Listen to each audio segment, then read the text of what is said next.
Inyong ang Panginoon. At sumayon. Ang mabuting balita ng Panginoon ayon kay San Marcos. Papuri sa iyo, Panginoon.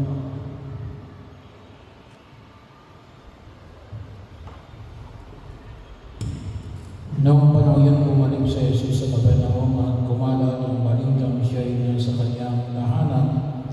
Kaya't nagkalipon at napakaraming tao. Ano pa't wala na matayuan kahit sa labas ng pintuan. Samantalang nangaral si Jesus, may hinaray dating na isang paralitiko, dala ng 4 na tao. Hindi nila ito mailapit kay Jesus dahil sa dami ng tao. Kaya binakbak nila ang bubong na sa tapat niya at hinugos ang paralitiko na nakaratay sa kanyang higaan. Nang makita ni Jesus kung gaano kalaki ang kanilang pananalig, sinabi niya sa paralitiko, "Anak, pinapatawad ang mga kasalanan mo."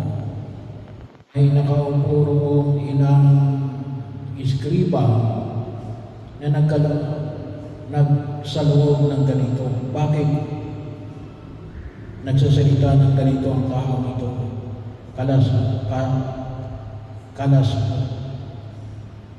Kalapas-kamanan sa Diyos iyan.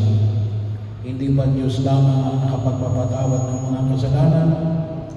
Talmos na Jesus ang kanilang iniisip, kaya sinabi niya, bakit kayo nagsasaloob ng ganyan?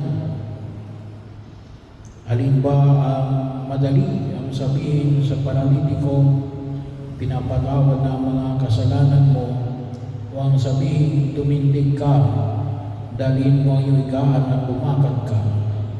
Patutunayan ko sa inyo na dito sa lupa, anak ng tao ay may karapatan, may kapangyarihan magpatawad ng mga kasalanan.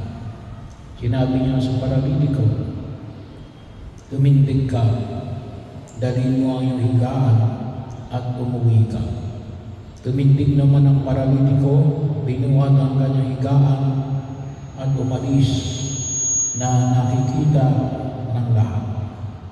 Sila'y pawang ng ilalas at napuri sa Diyos. Hindi pa kami nakakakita ng ganito, sabi nila.